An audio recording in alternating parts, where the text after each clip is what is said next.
Hello दोस्तों, स्वागत है आपका अपने चैनल एग्जामेज़ॉन पे। तो एक बार फिर से मैं हाजिर हूँ 16 जुलाई 2020 के इंपॉर्टेंट इवेंट्स के साथ। आप वीडियो ध्यान से देखें क्योंकि वीडियो के लास्ट में आपको 2 क्वेश्चंस के जवाब देने हैं। 15 जुलाई का हमारा जो करंट अफेयर्स का वीडियो पेंडिंग है, अभी दोपहर तक मैं उसको अपलोड कर दूंगा, तो आप निश्चिंत रहिए, कोई भी हमारा करंट इवेंट्स नहीं छूटेगा। आज का हमारा पहला क्वेश्चन है, पोलैंड के नए प्रेसिडेंट कौन री इलेक्ट हुए हैं?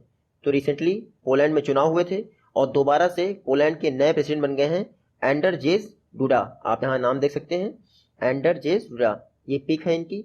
ये पोलैंड के वापस से प्रेसिडेंट बन गए हैं। अगले 5 वर्ष तक ये पोलैंड के प्रेसिडेंट बने रहेंगे। और इन्होंने हराया किसको है? तो राफेल ट्रेजास्कोवस्की, ये जो इनके विरोध में चुनाव लड़ रहे थे उनको हरा दिया है। यहाँ पे देखिएगा। तो रिसेंटली एंडरजेस डूडा वापस से 5 वर्षों के लिए पोलैंड के प्रेसिडेंट बन गए हैं। पोलैंड की बात करें तो आप यहाँ मैप में देख लीजिए, पोलैंड की कैपिटल क्या है? वॉर्सो है पोलैंड की कैपिटल। करेंसी क्या है? Polish zloty, ZLOTY, Polish zloty. और अब इसके प्रेसिडेंट वापस बन गए हैं एंडरजेस डूडा। आप इनका नाम जरूर याद रखिएगा। नेक्स्ट क्वेश्चन देखते हैं। रिसेंटली फाइनेंशियल ईयर 2019-20 में इंडिया का लार्जेस्ट ट्रेडिंग पार्टनर कौन कंट्री रहा है? तो एक बार फिर से USA यानी अमेरिका लगातार दूसरे वर्ष यानी कॉन्सिक्यूटिवली देख लें तो लगातार सेकंड फाइनेंशियल ईयर में इंडिया का लार्जेस्ट ट्रेडिंग पार्टनर रहा है। 2018-19 में भी इंडिया का लार्जेस्ट ट्रेडिंग पार्टनर था अमेरिका, और 2019-20 में भी लार्जेस्ट ट्रेडिंग पार्टनर रहा है। और ख़ास बात यह है कि इंडिया का ट्रेड अमेरिका के साथ बढ़ रहा है। जहां 2018-19 में टोटल ट्रेड हुआ था 87.96 बिलियन डॉलर का, वहीं 2019-20 में ये बढ़कर 88.75 बिलियन डॉलर हो गया। और इंडिया और अमेरिका के बीच में व्यापार की खास बात यह है कि इंडिया अमेरिका के प्रति सरप्लस ट्रेड है, यानी कि हम फायदे में हैं। हम एक्सपोर्ट ज़्यादा कर रहे हैं और इंपोर्ट कम कर रहे हैं। इंडिया का अमेरिका के साथ टोटल 17.42 बिलियन डॉलर का, कितना? 17.42 बिलियन डॉलर का ट्रेड सरप्लस है। आप इतना याद रखिएगा। चाइना के साथ क्या है? ट्रेड डेफिसिट है, यानी व्यापार घाटा है। आप इतना याद रखिएगा। देखिए 2013 से लेके 2018 तक चाइना जो है इंडिया का लार्जेस्ट ट्रेडिंग पार्टनर था, लेकिन 2018-19 के दौरान ये जो इक्वेशन बदल गया और यूनाइटेड स्टेट इंडिया का लार्जेस्ट ट्रेडिंग पार्टनर हो गया। तो लगातार दूसरे वर्ष इंडिया का लार्जेस्ट ट्रेडिंग पार्टनर कौन है? USA। और इस बार ट्रेड कितना हुआ है? 88.75 बिलियन डॉलर का। और इंडिया का ट्रेड सरप्लस कितना है? 17.42 बिलियन डॉलर। तो आप अपना याद रखिएगा। कुछ दिन पहले ही यूनाइटेड स्टेट ने अनाउंस किया था कि वो WHO से बाहर हो जाएगा, और लास्ट डेडलाइन क्या है? जुलाई 2021। इसके बाद WHO का मेंबर नहीं रहेगा USA। नेक्स्ट क्वेश्चन है, इकोनॉमिक आउटलुक सर्वे जो कि फिक्की द्वारा जारी किया गया है, इसके अनुसार फाइनेंशियल ईयर 2020-21 के दौरान इंडिया की GDP ग्रोथ रेट कितना रहेगी? तो रिसेंटली फिक्की ने यानी federation of Indian chambers of commerce and industry, इन्होंने अपना इकोनॉमिक आउटलुक सर्वे रिलीज किया था। इसके अनुसार इंडिया की GDP ग्रोथ रेट इस वर्ष -4.5% रहेगी। इसका मतलब क्या हुआ? इसका मतलब ये है कि इंडिया की इकोनॉमी 4.5% कॉन्ट्रैक्ट कर जाएगी, श्रिंक कर जाएगी। अपना याद रखिएगा, इतना जरूर याद रखिएगा। एक ग्रॉस इन्होंने क्राइटेरिया दिया है कि जो वेरी करेगी इस दौरान, इस फाइनेंशियल ईयर में इंडिया की जो GDP ग्रोथ रेट है वो अगर वेरी करेगी तो -6.4% से लेके +1.5% के बीच में रहेगी। यानी किसी क्वार्टर में इतनी जा सकती है और किसी क्वार्टर में इतनी जा सकती है। तो एवरेज -4.5% रहेगी। आप इतना याद रखिएगा। देखिए फर्स्ट क्वार्टर में इन्होंने बताया कि इंडिया की GDP 14.2% कॉन्ट्रैक्ट कर गई, तो ये भी इन्होंने बताया है। आप इतना याद रखिएगा। बात करते हैं फिक्की की, तो आप यहाँ देख लीजिए, federation of Indian chambers of commerce and industry, स्थापना महात्मा गांधी जी की सलाह पर हुई थी 1927 में। किसने स्थापित किया था? तो GD बिरला और पुरुषोत्तम दास टंडन, इन दोनों का नाम जरूर याद रखिएगा आप। हेडक्वार्टर फिक्की का कहाँ है? नई दिल्ली में। और प्रेसिडेंट कौन है? संगीता रेड्डी फिक्की की प्रेसिडेंट है। नेक्स्ट क्वेश्चन देखते हैं। फेमस जर्नलिस्ट और ऑथर नागिन दास सांघवी जी, रिसेंटली इनका निधन हो गया। आपको बताना है किस स्टेट से बिलोंग करते थे। तो नागिन दास सांघवी जी गुजरात से बिलोंग करते थे। गुजरात के सूरत के रहने वाले थे। 100 ईयर्स की एज में, यानी 100 वर्ष पूरे कर लिए थे इन्होंने। रिसेंटली इनका निधन हो गया। ये बहुत फेमस हस्ती हैं। 2019 यानी लास्ट ईयर ही इनको पद्मश्री से सम्मानित किया गया। ये हैं नागिन दास सांघवी जी। आप गौर से ये पिक में देख लीजिए। सूरत के रहने वाले हैं, ऑथर और जर्नलिस्ट हैं। 2019 में पद्मश्री मिला था। रिसेंटली इनका निधन हो गया। तो आप देखिएगा। नेक्स्ट कौन है? ये हैं ज्योत्सना भट्ट जी। इनका नाम याद रखिएगा, ज्योत्सना भट्ट जी। ये भी गुजरात से बिलोंग करती हैं, गुजरात के बड़ौदा से बिलोंग करती हैं। और ये फेमस फेमस सेरेमिस्ट थी। क्या? फेमस सेरेमिस्ट थी। सेरेमिस्ट उन्हें कहते हैं जो मिट्टी के बर्तन या मिट्टी से रिलेटेड चीज़ें बनाने में माहिर होते हैं। ये बहुत फेमस सेरेमिस्ट थी। ये आप देख रहे हैं पीछे मिट्टी के बर्तन रखे हुए हैं। या सिलिका से रिलेटेड आपका जो चिप होती है मोबाइल की, वो भी सिलिका से रिलेटेड होती है, उसको भी बनाने के लिए सेरेमिस्ट ही होता है। तो आप देखिएगा ज्योत्सना भट्ट, ये गुजरात के वडोदरा से बिलोंग करती थी। इनका भी निधन हो गया, फेमस सेरेमिस्ट थी। तो आप इन दोनों का नाम याद रखिएगा। नेक्स्ट क्वेश्चन है, वीज़ा पेमेंट सिस्टम ने वीज़ा सिक्योर टेक्नोलॉजी के लिए किस बैंक के साथ पार्टनरशिप की है? तो रिसेंटली वीज़ा पेमेंट सिस्टम ने फेडरल बैंक ऑफ इंडिया के साथ मिलकर एक वीज़ा सिक्योर टेक्नोलॉजी लॉन्च कर दी है। तो रिसेंटली वीज़ा पेमेंट सिस्टम ने फेडरल बैंक के साथ पार्टनरशिप की है वीज़ा सिक्योर टेक्नोलॉजी के लिए। इसमें क्या होगा, ई कॉमर्स के समय जो मर्चेंट्स होते हैं या फिर कंज्यूमर होते हैं वो आपस में ट्रेडिंग करते हैं, यानी फिनांस का ट्रांसफर करते हैं इधर से उधर। तो उस दौरान सिक्योरिटी प्रोवाइड करने के लिए वीज़ा सिक्योर टेक्नोलॉजी डेवलप कर रहा है वीज़ा। ये देखिए EMV, ये जो वीज़ा सिक्योर टेक्नोलॉजी है ये EMV 3DS टेक्नोलॉजी पे बेस्ड होगा। EMV का फुल फॉर्म सभी बैंकिंग एग्जाम वालों को पता होगा, यूरो पे, मास्टर कार्ड और वीज़ा, ये हो गया EMV का फुल फॉर्म। और 3DS का मतलब क्या होता है? 3 डायमेंशन सिक्योर टेक्नोलॉजी। तो वीज़ा सिक्योर जो है वो EMV 3DS टेक्नोलॉजी है। इसका यूज़ ई कॉमर्स परचेजिंग के दौरान पेमेंट करने के लिए किया जाएगा। तो आप ये देखिएगा मेन पर्पज़ है सिक्योरिटी प्रोवाइड करना पेमेंट में। वीज़ा की बात करें तो स्थापना इसकी कब हुई थी? 1956 के आसपास इसकी स्थापना हुई थी। हेडक्वार्टर आप ये देखिएगा कैलिफोर्निया में है। और वीज़ा के CEO कौन है? Chief executive officer. तो अल्फ्रेड एफ केली। कौन? अल्फ्रेड एफ केली इसके CEO हैं। वहीं बात करें अगर फेडरल बैंक की तो इसका हेडक्वार्टर है कोचीन, केरला में इसका हेडक्वार्टर है। और CEO आप देखिएगा श्याम श्रीनिवासन इसके CEO हैं। यह क्वेश्चन देखते हैं, अ सॉन्ग ऑफ इंडिया ये बुक किसके द्वारा लिखी गई है? तो a song of India book को लिखा है रस्किन बॉन्ड ने। रस्किन बॉन्ड लगातार बुक लिख रहे हैं, पिछले महीने भी हमने एक बुक इनकी कवर की थी। तो आप देखिएगा दोबारा इन्होंने एक बुक लिख दी है अ सॉन्ग ऑफ इंडिया। इसको पब्लिश कौन करेगा? तो पफिन बुक, जो कि वो है एक पब्लिकेशन है, वो इसको पब्लिक करेगा। क्या? पफिन बुक्स पब्लिकेशन इसको पब्लिश करेगा। जब भी रस्किन बॉन्ड का नाम आए तो आप ये मत सोचिएगा ये कोई फॉरेन के ऑथर हैं, ये एक इंडियन ऑथर हैं। कसौली हिमाचल प्रदेश से बिलोंग करते हैं। खास बात क्या है, 1999 में इनको पद्मश्री से सम्मानित किया गया था। फिर 2014 में इनको पद्म भूषण भी मिल चुका है। तो रस्किन बॉन्ड बहुत फेमस हैं। A song of India book इन्होंने ही लिखी है। नेक्स्ट क्वेश्चन है, वॉन करमन अवार्ड 2020 से इंडिया से किसको नॉमिनेट किया गया है? तो बहुत समय बाद या फिर ये कह लें पहली बार इंडिया से नॉमिनेशन हुआ है के सिवान का। ये इसरो चीफ हैं, इंडियन स्पेस रिसर्च ऑर्गेनाइजेशन के चीफ हैं के सिवान। इनको 2020 के वॉन करमन अवार्ड के लिए नॉमिनेट किया गया है। खास बात क्या है, इनको मार्च 2021 के दौरान पेरिस में ये अवार्ड दिया भी जाएगा। आप याद रखिएगा। देखिए जो इंटरनेशनल एकेडमी ऑफ एस्ट्रोनॉटिक्स है वो पेरिस में स्थित है, वही जो है आपका वॉन करमन अवार्ड देती है। इस बार 2020 का वॉन करमन अवार्ड दिया जाएगा के शिवान जी को, जो कि इसरो के चीफ हैं। तो आप इतना देखिएगा। और कौन देता है?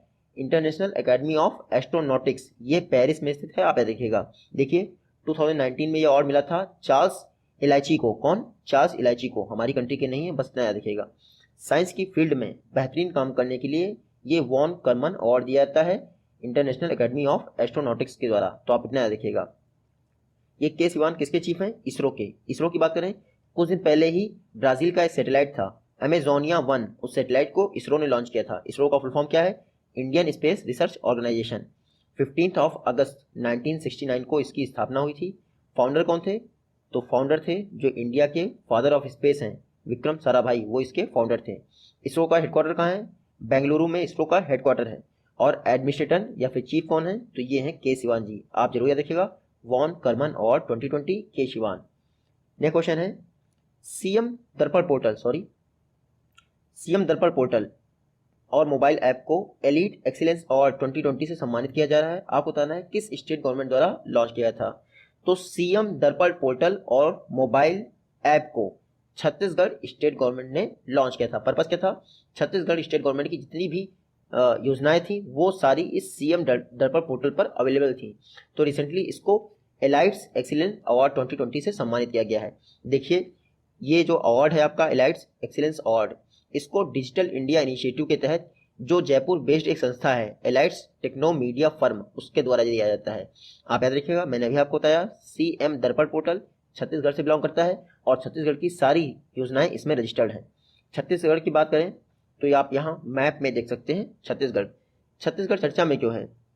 क्योंकि इंडिया की पहली ई लोक अदालत छत्तीसगढ़ में शुरू की गई। आप याद रखिएगा, इंडिया की पहली ई लोक अदालत छत्तीसगढ़ में शुरू की गई थी।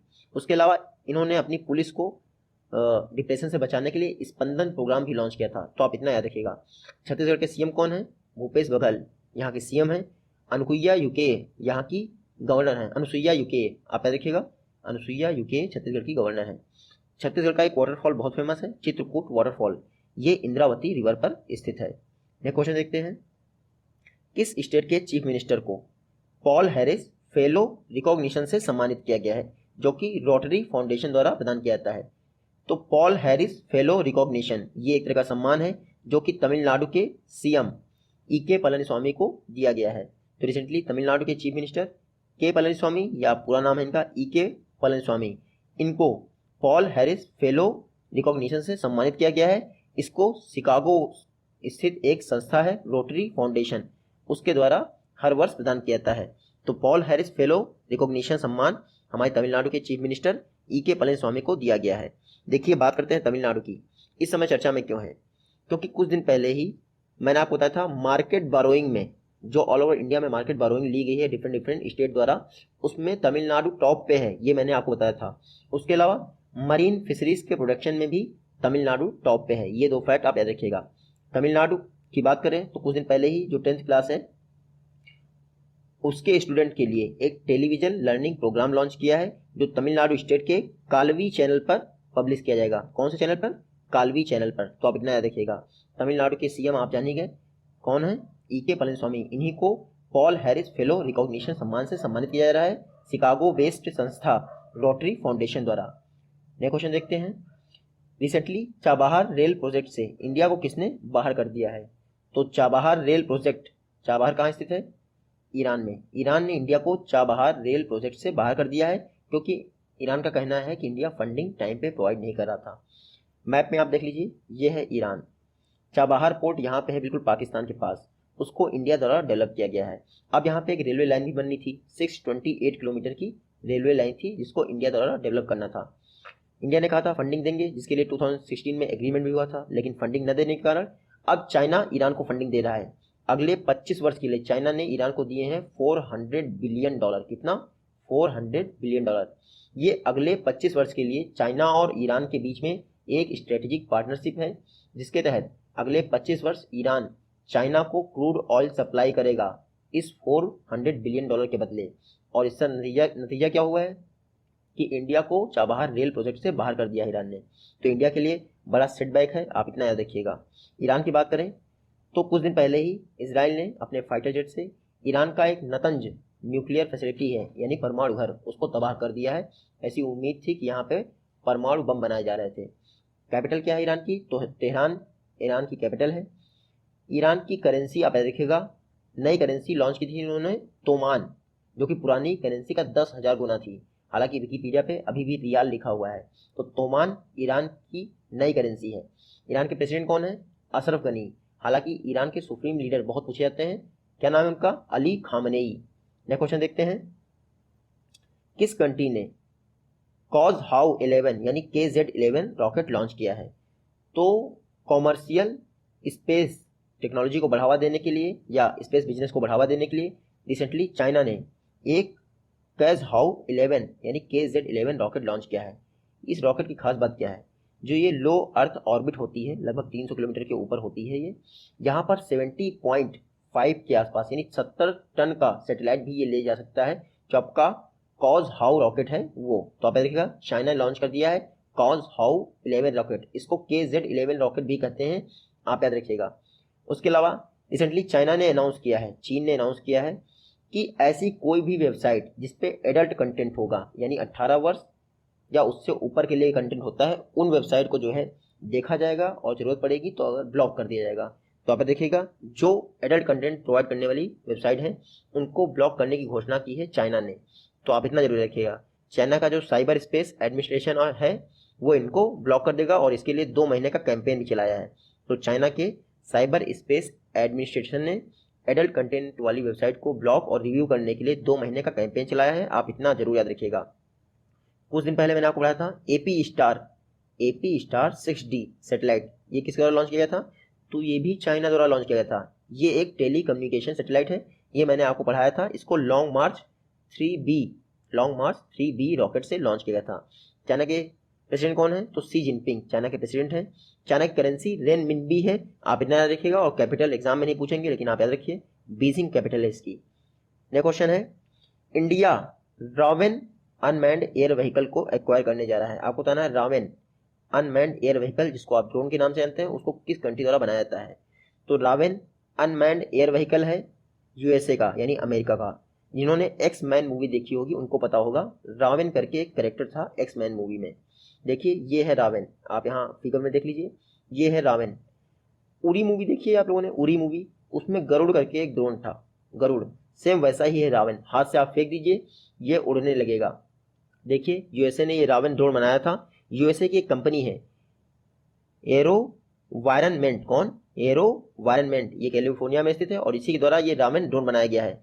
इस रावेन ड्रोन की खास बात यह है कि 500 फीट की ऊंचाई तक ये उड़ सकता है और 10 किलोमीटर की रेंज में ये आपके लिए सर्विलांस का काम कर सकता है। इंडिया ने अमेरिका से 200 पीसेस मंगाए हैं इस रावेन ड्रोन के। तो आप देखिएगा, रावेन का वैसे शाब्दिक अर्थ काला कौवा होता है अमेरिका की भाषा में, आप कह सकते हैं। नेक्स्ट क्वेश्चन है, किस टेक जायंट कंपनी ने $100 बिलियन का इंडिया डिजिटाइजेशन फंड अनाउंस किया है? तो रिसेंटली गूगल ने डिजिटल इंडिया को प्रमोट करने के लिए या फिर इंडिया में डिजिटल टेक्नोलॉजी को प्रमोट करने के लिए एक $10 बिलियन का फंड घोषित किया है, जिसका नाम है इंडिया डिजिटाइजेशन फंड। तो ये किसने घोषित किया है? गूगल ने। आप याद रखिएगा, ये फंड अगले 5 से 7 वर्ष के लिए इंडिया में खर्च किया जाएगा। अगर $10 बिलियन को इंडिया में कन्वर्ट करें तो 75,000 करोड़ रुपए होता है। कितना? 75,000 करोड़ रुपए गूगल ने अनाउंस किए हैं इंडिया के लिए, डिजिटल टेक्नोलॉजी को बूस्ट करने के लिए, एक्सीलरेट करने के लिए। आप इतना देखिएगा, अगले 5 से 7 वर्ष के बीच में इस फंड को यूटिलाइज किया जाएगा इंडिया में। गूगल की बात करें तो सितंबर 1998 में इसकी स्थापना हुई थी गूगल की। हेडक्वार्टर कहाँ है? कैलिफोर्निया में। सीईओ कौन है गूगल के? तो सुंदर पिचई। गूगल की पेरेंट कंपनी कौन है? अल्फाबेट इंक, उसके भी सीईओ सुंदर पिचई हैं। तो आप इतना याद रखिएगा। नेक्स्ट क्वेश्चन है, स्टार्टअप फंडिंग को बूस्ट करने के लिए आईआईटी एलमनी के साथ किसने एमओयू यानी मेमोरेंडम ऑफ अंडरस्टैंडिंग पर साइन किया है? तो रिसेंटली स्टार्टअप फंडिंग को इंडिया में बूस्ट करने के लिए बीएसई यानी बॉम्बे स्टॉक एक्सचेंज ने आईआईटी एलमनी के साथ एमओयू यानी मेमोरेंडम ऑफ अंडरस्टैंडिंग पर साइन किया है। इस मेमोरेंडम ऑफ अंडरस्टैंडिंग पर साइन करने से ये फायदा होगा कि जो नए स्टार्टअप्स होंगे उनको बीएसई में रजिस्टर करवाने में यानी स्टॉक मार्केट में लिस्ट करने में हेल्प मिलेगी, ताकि उनके पास फंडिंग आसानी से मिल पाएगी। आप सभी को पता है, हम लोग शेयर खरीदते हैं, इसके बदले पैसे देते हैं, तो कंपनियां अपने आप को डेवलप करती हैं उस पैसे से। तो अगर स्टार्टअप कोई लिस्ट हो जाएगा तो उसको भी पैसे मिल जाएंगे आसानी से। तो स्टार्टअप कल्चर को बूस्ट करने के लिए रिसेंटली आईआईटी एलमनी काउंसिल ने बीएसई बॉम्बे स्टॉक एक्सचेंज के साथ एमओयू पर हस्ताक्षर किए हैं। और आईआईटी एलमनी काउंसिल क्या है? जो इंडिया में 23 आईआईटीज हैं, इंडियन इंस्टीट्यूट ऑफ टेक्नोलॉजीज, उससे स्टूडेंट और टीचर्स का यानी फैकल्टीज का ये ग्रुप होता है आईआईटी एलमनी काउंसिल। बीएससी की बात करें, बॉम्बे स्टॉक एक्सचेंज इंडिया और एशिया का ओल्डेस्ट स्टॉक एक्सचेंज है। 1875 में इसकी स्थापना हुई थी। हेडक्वार्टर कहाँ है? मुंबई में इसका हेडक्वार्टर है। चेयरमैन आप याद रखिएगा, जल्दी ही अपॉइंट हुए हैं, जस्टिस विक्रमजीत सेन। कौन? जस्टिस विक्रमजीत सेन इसके चेयरमैन हैं। और एमडी एंड सीईओ कौन है? तो आशीष कुमार चौहान इसके एमडी एंड सीईओ हैं। नेक्स्ट क्वेश्चन देखते हैं, सैटेलाइट टाउन रिंग रोड, ये कर्नाटक और तमिलनाडु को कनेक्ट करेगा। आपको बताना है किसके द्वारा बनाया जा रहा है? तो सैटेलाइट टाउन रिंग रोड, जिसकी शॉर्ट फॉर्म है STRR, इसको आप ऐसे ही याद रखिएगा, सैटेलाइट टाउन रिंग रोड। इसको NHAI national highway authority of India द्वारा बनाया जा रहा है। खास बात क्या है? ये एक ग्रीन डेवलपमेंट प्रोजेक्ट है। ग्रीन डेवलपमेंट प्रोजेक्ट का मतलब ये नहीं कि पेड़ लगा दिए जाएंगे। ग्रीन डेवलपमेंट प्रोजेक्ट का मतलब ये होता है कि जीरो से स्टार्टिंग की जा रही है, यानी पहले से यहाँ पे कुछ भी नहीं बना है, लैंड एक्वायर की जाएगी, पेड़ काटे जाएंगे, ये सब कुछ होगा, यानी बेसिक से जीरो से स्टार्टिंग की जाएगी। उनको कहते हैं ग्रीन इंफ्रास्ट्रक्चर या फिर ग्रीन डेवलपमेंट प्रोजेक्ट। तो जो आपका STRR है ये ग्रीन डेवलपमेंट प्रोजेक्ट है। इस प्रोजेक्ट पर टोटल 756 0.68 करोड़ रुपए खर्च आएगा। और आप याद रखिएगा ये जो प्रोजेक्ट है उसका 139.94 किलोमीटर कर्नाटक में पड़ेगा और 45.02 किलोमीटर तमिलनाडु में पड़ेगा। तो STRR रिंग रोड प्रोजेक्ट ये तमिलनाडु और कर्नाटक को जोड़ने के लिए बनाया जा रहा है। रिसेंटली इन्वायरमेंट मिनिस्ट्री ने इसके लिए क्लियरेंस दे दिया है। इसको बना कौन रहा है? NHAI की बात करें, national highway authority of India, 1988 में इसकी स्थापना हुई थी। हेडक्वार्टर कहाँ है इसका? न्यू दिल्ली में इसका हेडक्वार्टर है। चेयरमैन कौन है? तो सुखबीर सिंह संधू इसके चेयरमैन हैं। रिसेंटली 6 मंथ के लिए कार्यकाल इनका बढ़ गया है, जनवरी 2021 तक रहेगा। नेक्स्ट क्वेश्चन है, PM स्वनिधि स्कीम के इम्प्लीमेंटेशन में किस स्टेट गवर्नमेंट ने टॉप किया है? तो मैं आप सभी को पढ़ा चुका हूँ PM स्वनिधि स्कीम, इसको किस मिनिस्ट्री द्वारा लॉन्च किया था? तो ministry of housing and urban affairs. इसके मिनिस्टर कौन है? हरदीप सिंह पुरी। रिसेंटली इन्होंने एक PM स्वनिधि पोर्टल भी लॉन्च किया था हरदीप सिंह पुरी ने। अब इस जो आपकी स्कीम है उसको इम्प्लीमेंट करने में MP ने टॉप किया है, यानी maximum loan PM Svanidhi scheme के तहत MP द्वारा प्रोवाइड किया गया है। PM स्वनिधि का फुल फॉर्म क्या है? Prime minister street vendor Atmanirbhar Nidhi. क्या? Prime minister street vendor Atmanirbhar Nidhi. इसके तहत जो स्ट्रीट वेंडर होते हैं उनको 10,000 रुपीज़ का वर्किंग कैपिटल प्रोवाइड किया जाता है, जो उन्हें धीरे धीरे वापस करना होता है। Ministry of housing and urban affairs की ये स्कीम है, आप सभी लोग पढ़ चुके हैं। MP इम्प्लीमेंटिंग स्टेट के तौर पे टॉप कर रहा है PM स्वनिधि स्कीम को, ये है MP में कुछ दिन पहले ही प्राइम मिनिस्टर मोदी जी ने 10 जुलाई को एशिया का largest solar power plant inaugurate किया था 750 मेगावाट का।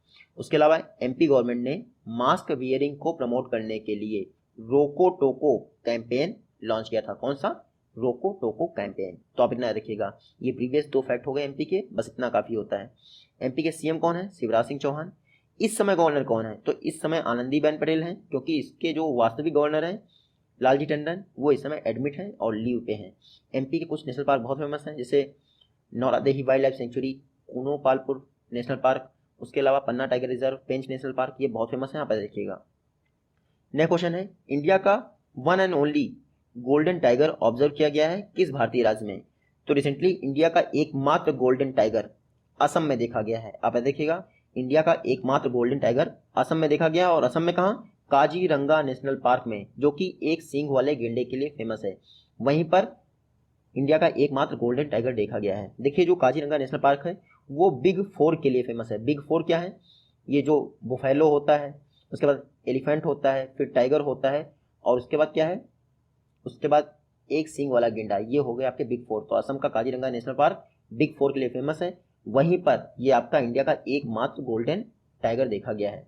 असम की बात करें तो असम बहुत चर्चा में है। ये है मैप में असम। क्यों चर्चा में है? क्योंकि जो Dehing Patkai wild life sanctuary है असम की, उसको नेशनल पार्क का दर्जा दिया जा रहा है स्टेट गवर्नमेंट द्वारा। तो Dehing Patkai wild life sanctuary आप नाम याद रखेंगे।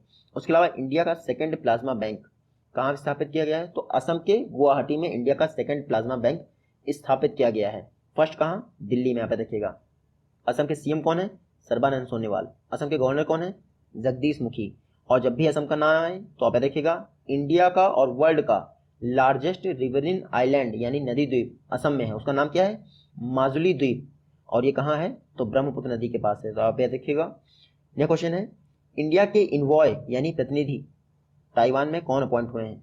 देखिए, यहाँ पे अम्बेसडर और हाई कमिश्नर यूज नहीं किया गया है। क्यों? क्योंकि ताइवान एक कंट्री के तौर पे एग्जिस्ट नहीं करता है यूनाइटेड नेशन द्वारा। देखिए, चाइना ने कह दिया ताइवान मेरा ही एक पार्ट है और कभी ना कभी हम उसको एक्वायर कर लेंगे। तो यूनाइटेड नेशन ने पहले ताइवान को मान्यता दी थी, फिर चाइना का जो है कद बढ़ गया, फिर यूनाइटेड नेशन ने चाइना को मान्यता दे दी। अब ताइवान खुद को रिपब्लिक ऑफ चाइना कहता है, और चीन जो वास्तविक चीन है वो उसको खुद को जो है पीपल्स रिपब्लिक ऑफ चाइना कहता है। तो इंडिया जो है बाकी कंट्रीज में अम्बेसडर और हाई कमिश्नर अपॉइंट करता है, लेकिन ताइवान में अपना रिप्रेजेंटेटिव अपॉइंट किया है यानी इन्वॉय। तो रिसेंटली इंडिया ने किसको ताइवान में अपना इन्वॉय अपॉइंट किया है? तो ये हैं आपके गौरंग लाल दास। गौरंग लाल दास को इंडिया ने ताइवान में अपना इन्वॉय यानी प्रतिनिधि अपॉइंट किया है। ये हैं गौरंग लाल दास, इनको अपॉइंट किया है ताइवान में अपना प्रतिनिधि। ताइवान इसमें बहुत इंपॉर्टेंट हो गया है इंडिया के लिए। क्यों? क्योंकि चाइना के साथ क्लैश चल रहा है, और चाइना और ताइवान का 36 का आंकड़ा है। क्योंकि चाइना का कहना है कि ताइवान मेरा ही पार्ट है और किसी दिन इस पर कब्जा कर लेंगे। तो ताइवान आप देख लीजिए मैप में। ताइवान की कैपिटल क्या है? ताइपेई। करेंसी क्या है? New Taiwan dollar. और प्रेसिडेंट कौन है? तो प्रेसिडेंट लगातार दूसरी बार बनी है साई इंग वेन। कौन? साई इंग वेन, जब साई मैं बोलता हूँ तो टी से स्पेलिंग शुरू होती है, आप याद रखिएगा। देखिए ये दो और नाम हैं, आप उनका नाम याद रखिएगा। विधु पी नायर, विधु पी नायर जो है तुर्कमेनिस्तान में भारत के अम्बेसडर अपॉइंट हुए हैं। कहाँ पे? तुर्कमेनिस्तान में भारत के अम्बेसडर। इन्होंने किसकी जगह ली है? इन्होंने एच कोटालवर की जगह ली है। किसकी? एच कोटालवर की, क्योंकि एच कोटालवर जो है वो चेक गणराज्य में यानी चेक रिपब्लिक में इंडिया के अम्बेसडर अपॉइंट हो गए हैं। तो ये तीनों नाम आप याद रखें, विधु पी नायर तुर्कमेनिस्तान में इंडिया के अम्बेसडर, एच कोटालवर ये चेक रिपब्लिक में इंडिया के अम्बेसडर, और ये गौरंग लाल दास ये ताइवान में इंडिया के इनवॉय अपॉइंट हुए हैं, आप याद रखिएगा। ये है प्रीवियस वीडियो के क्वेश्चन और ये है आज की वीडियो से क्वेश्चन। आई होप कि आप इनका जवाब दे पाएंगे। मिलते हैं आपसे अपनी नेक्स्ट वीडियो में, तब तक के लिए take care, good bye and जय हिंद।